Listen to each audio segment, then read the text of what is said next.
Who is this? This was... Oh, jeez. This was Fuka. Only... After seeing my companions off, I concentrate to find everyone's locations. I have been entrusted with the task of providing support to everyone else. The ability to disassemble information among them will be the key to navigating this twisted labyrinth. Since I cannot fight directly, I need to help everyone as much as I can with my own abilities. Are you all okay? I don't sense any enemies nearby, so please concentrate on regaining your strength. Right. Ow. How do you do that? Are you okay, Fuka-san? You were only rescued a little while ago. Is it okay for you to use your persona so soon? Thank you. I'm all right. I'm sorry we dragged you into this. Chie-san is concerned about me, although I'm sure she has been badly hurt herself. No, we just screwed up. We're really thankful you guys came. In any case, let's recover as quickly as possible so we can go after Labrys and the others. Yeah, I agree. It's not just Chie. When the persona users of Inaba found out that I was being held captive, they all put themselves in danger to go and find me. It makes me truly happy to be able to fight alongside these people.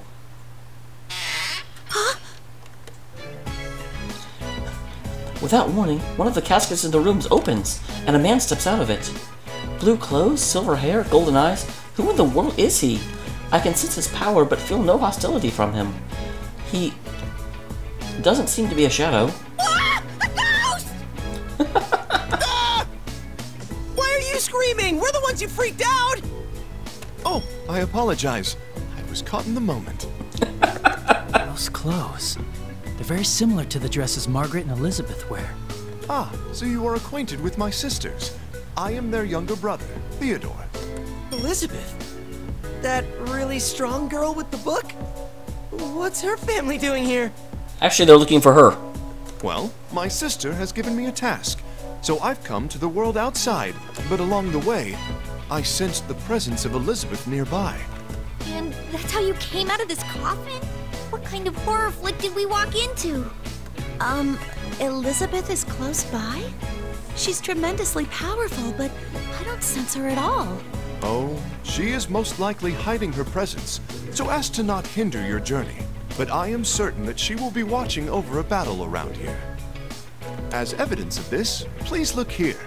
There are potato chip crumbs in the bottom of this coffin, and in her favorite flavor at that. Well, if anyone was gonna eat potato chips in a coffin, it'd be her. These guys are putting kind of a damper on the urgency of this situation. I like the local variety with the beef flavor. Oh, I can't get enough. Can we stop talking about potato chips? Theodore, right? We haven't run into Elizabeth. Yes, it seems I was just a tad too late. It's all right. There was merely a little something I wished to ask her. What's that?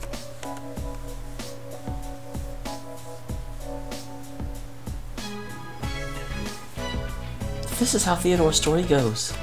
While out on an errand, Theodore saw a glimpse of his older sister Elizabeth. He then decided to follow her and eventually reach this tower. What he described as being out on an errand during a situation like this seems odd, but Yukun seemed to understand and said that this man's sudden appearance makes sense if he really is related to the person he claims is his sister. It seems that the man in blue is able to move about without being constrained by the rules that we have all been having trouble with. Could that be related to the way he feels different than everyone else? Theodore wanders around the room for a bit, but eventually he seems satisfied and comes back to us. Upon closer inspection, it seems you're all quite wounded. Forgive me for asking so brazenly, but why is it you continue to fight, even when you have been hurt to this extent? Why? I'm a little bewildered by the sudden question. What are we fighting this battle for? Are you asking why we're fighting? One moment, please. Theodore raises a hand to stop us, then furrows his brow in Hearing thought. it from you would be too easy. I see. Could my sister have given me this opportunity to see the outside world, to broaden my horizons? Are you alright? Ah, please forgive me. It seems I have a great deal to learn for myself. I guess he's kind of reached a conclusion. I'm sorry for causing you trouble. It seems this is a question I must answer on my own. Now, if you'll excuse me, I'll be taking my leave. Huh? You mean you're going back? Yes. This conversation with you has been highly significant. Please, excuse me. What the hell was that just now? I've got no idea, but...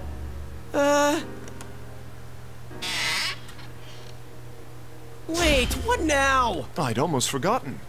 If you truly are in a great hurry to reach the top of this tower, then please make use of this door here. Well then? What door?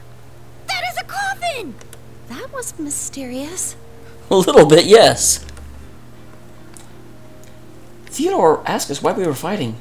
The reason I had such a hard time finding an answer is because I couldn't find a way of putting it into words. I mean, we all have our own reasons for being here.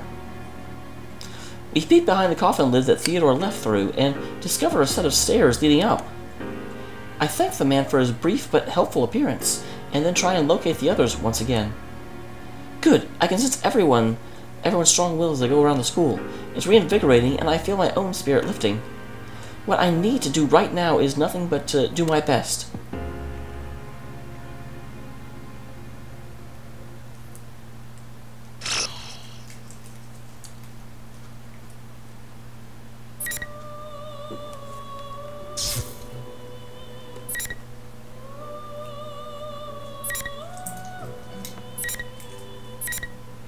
Well, clearly we have to go wild with Aegis first. Robots gone wild, let's do this. Hey, I said let's do this.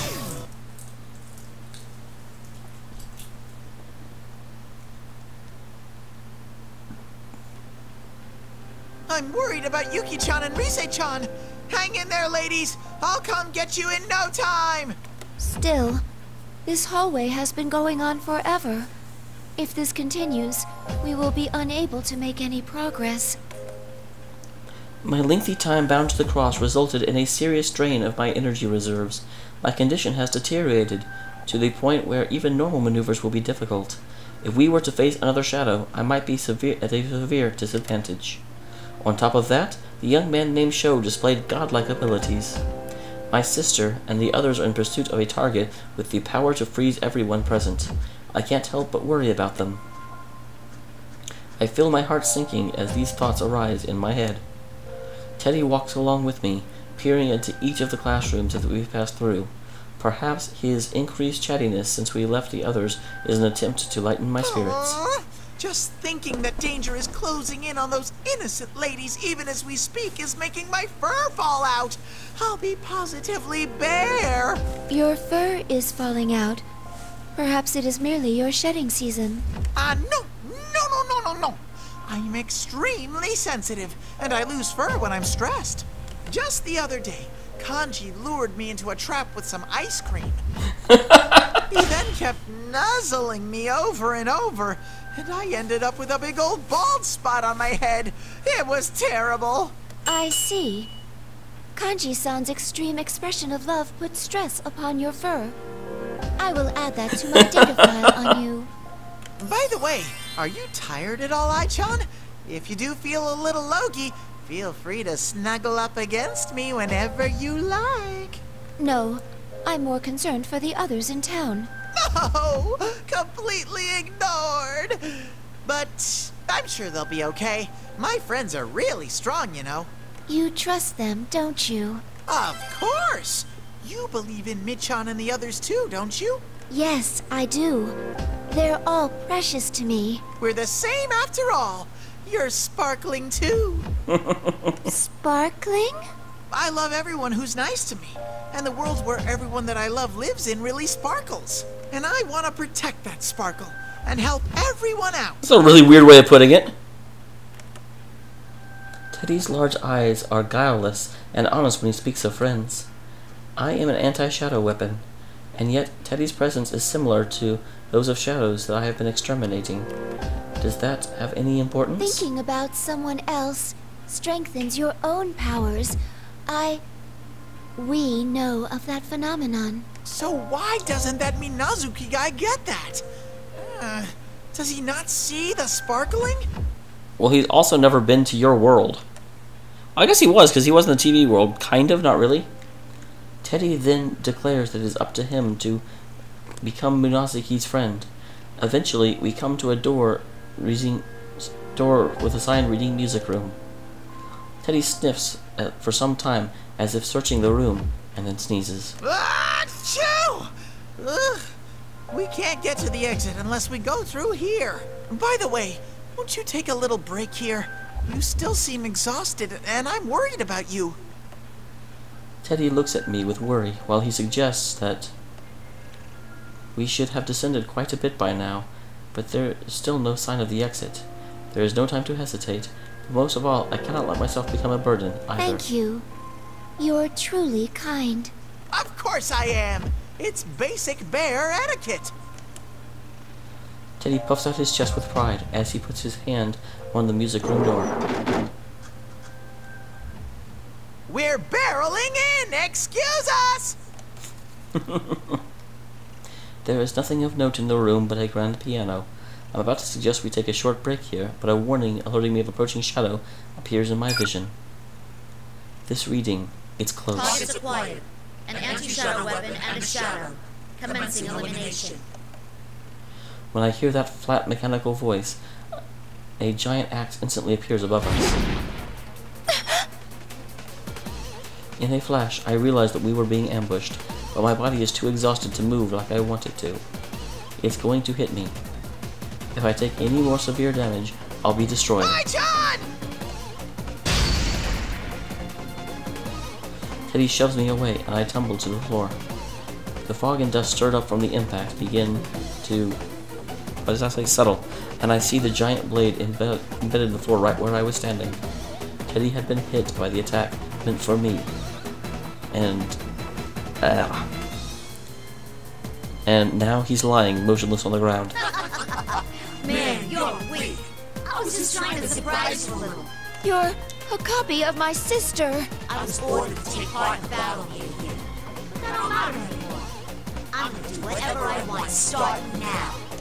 Hi, John! Run! Man, Shadow's persistent. Once I'm done with Aegis, I'm gonna grind you down to fertilizer. Teddy! The axe strikes Teddy a heavy blow, and he slams into the wall before sliding down into a heap. I try to rush to his side, No! but...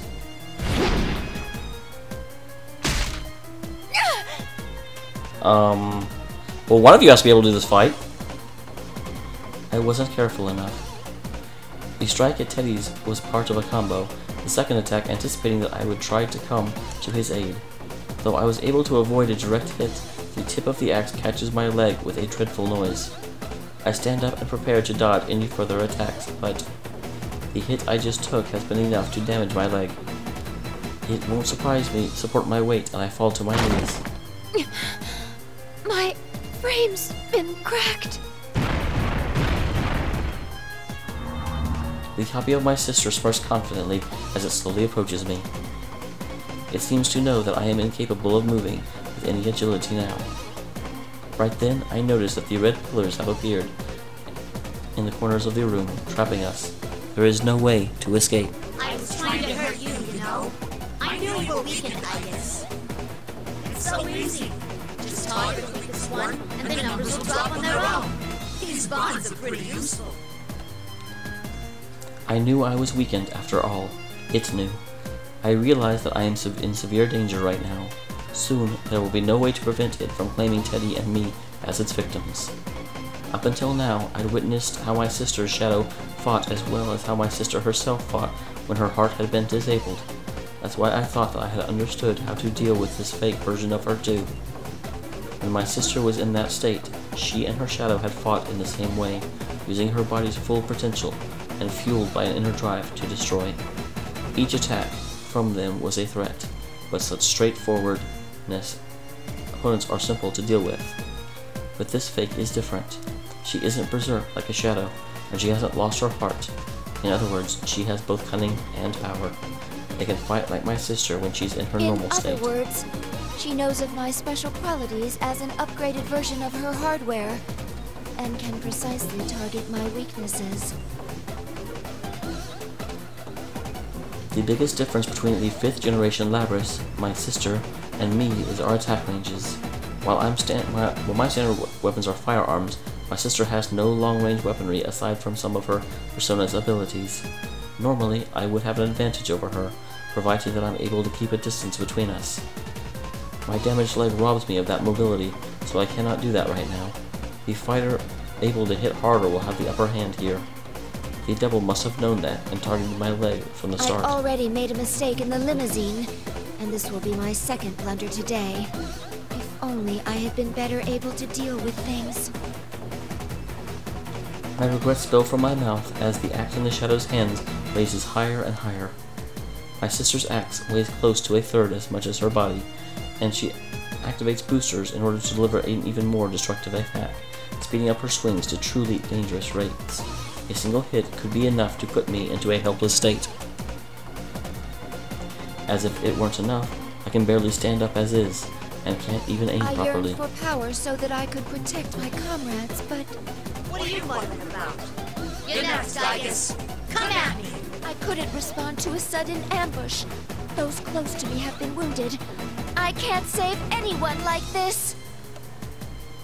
Now that I'm facing the truly desperate moment, something surges from the depths of my heart. Anger.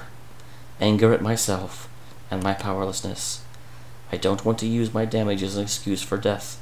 Move, Aegis. Move! Behind the rising heat swelling within me, I understand that my battered body is unable to put up a fight. But I cannot lose. I must maintain power, but I must keep my emotions under control. I determine the best course of action at the moment. Think, how can I turn this situation around? What can I do to protect my comrades? A thought passes through my mind. It seems I'll have to make use of that. I should have had maintenance done, like Fuka-san said. The plume of dusk within me flares strongly, as if responding to my heart. Right now, I will do anything if it will give me the power to fight, even if it results in shattering my own self. Please, give me the power to protect my friends. Persona, rise up. Beginning frame coding. Stand by, EXO. Are you still gonna try something? Okay, Kitty, I need to be your access controller.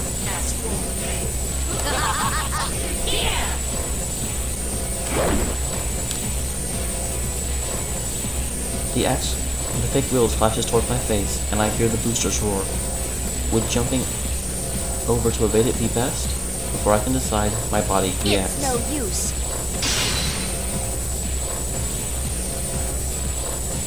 I cross my arms and take the brunt of the strike on my forearms. Violent sparks fly up at the collision and the force of the attack. You stopped it just like that?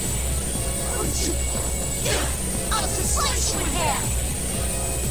My sister's fake stays where she is and leans heavily into the axe, pushing it against me. My joints scream as I try and push it back, and white smoke streams through the gaps in my armor all over my body. My internal sensors repeatedly report that I am operating at my maximum capacity. It is not enough.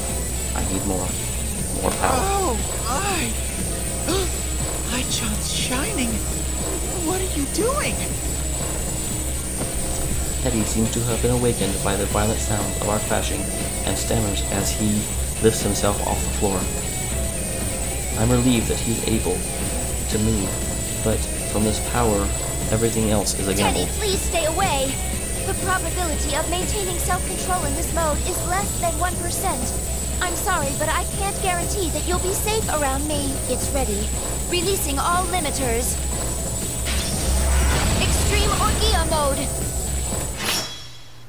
Really?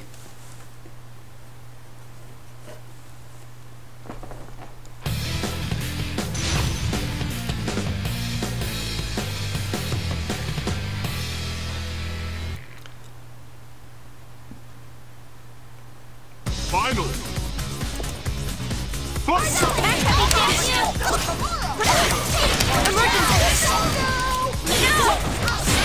Some damage Pick it up. Speed. Persona.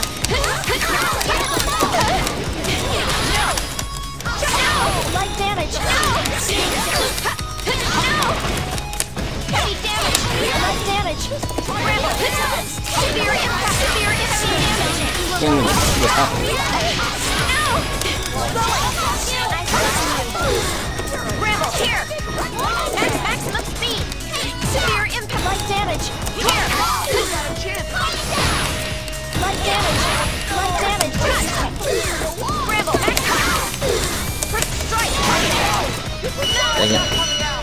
That's a brand new mode I've never even seen before. I didn't quite know how to react to it.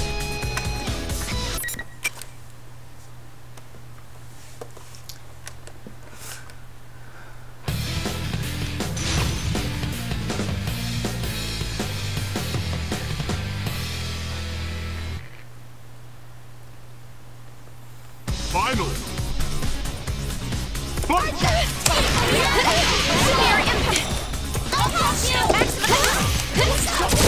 Maximum speed! Aerial mode! Fire missile! Maximum light damage! Light damage! Don't let your guard down! Maximum severe impact! Heavy damage! Light damage! Severe impact! Heavy damage! Ready! Max! Severe impact! Light damage! Maximum volley! Heavy damage! Severe impact! Maximum severe impact! Emergency! Bramble! Maximum! Come on. Go!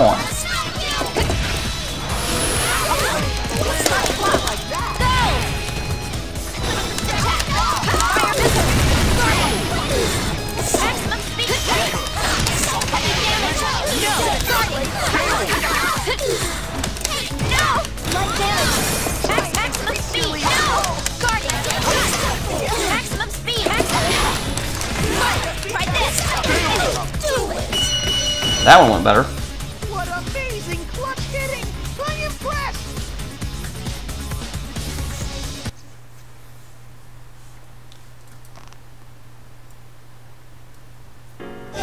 I am overheating.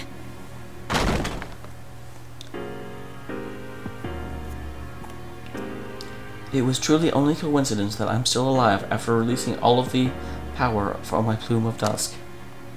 But applying my persona's materialization sequence to reinforce my body's skeletal system and armor plating allowed me to endure a far stronger load than my components could normally handle.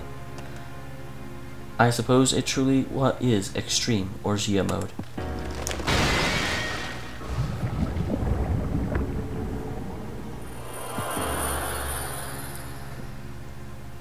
My sister's double turns into a black mass and begins to melt. As it collapses into a puddle, it glimmers like golden sand to trickle upwards out of the ceiling and disappears. I finally reach Teddy and help his injured round body sit up. Teddy! I'm so sorry. It's my fault. Ai-chan, you were so cool. I regret nothing. Please, take care of Yosuke. Teddy!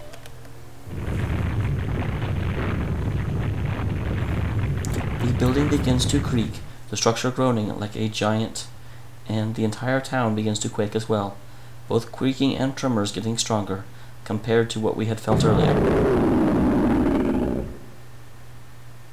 In addition, a beastly howling thunders down from above. What is that? Is there a voice? Could it have come from a much higher than the room where we rescued Mitsuru-san? Teddy's eyes snap open at the eerie What was sound. that? I don't know, but it seems a great power is trying to awaken. Someone please respond! Just then, a desperate plea cluttered by interference speaks out in my mind. That voice is Rise Kujikawa's. It is difficult to hear due to the interference, but there's no mistaking it. The communication seems to be coming from quite a distance outside of this building. Rise-chan, you're okay! Oh, I'm so glad! Teddy? Teddy, is that you? Where are you right now? Are you hurt? I'm in the tower that appeared at school. I'm with Ai-chan, so I'm okay. I think... Ai-chan? You mean Aigis-san? Aigis-san, please listen. There's a ton of red fog swirling around the top of that tower right now. Where are you, Rise-san? Can you see this place from there? Senpai and I are in town searching for but we can't get out because there's a horde of shadows.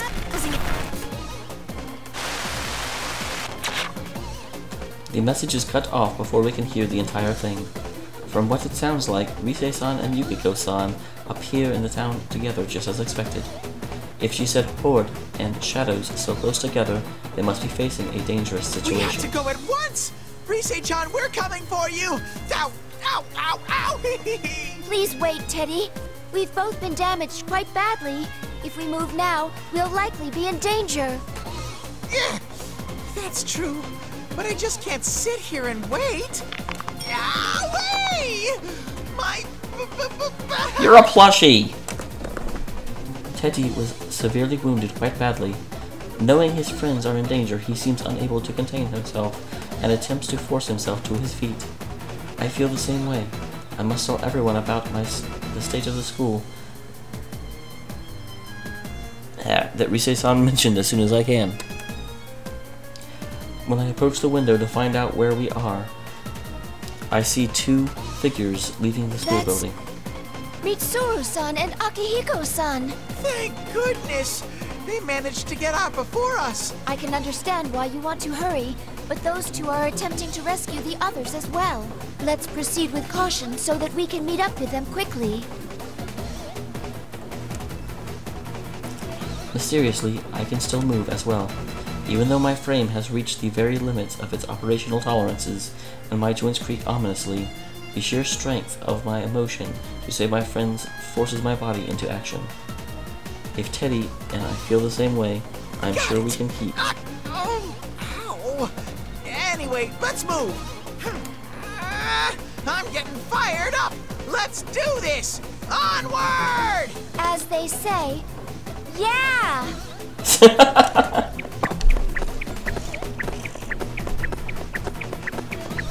I can't help but smile at Teddy's enthusiasm. We leave the music room and the wreckage left behind from our recent battle, and run down the hallway towards the exit.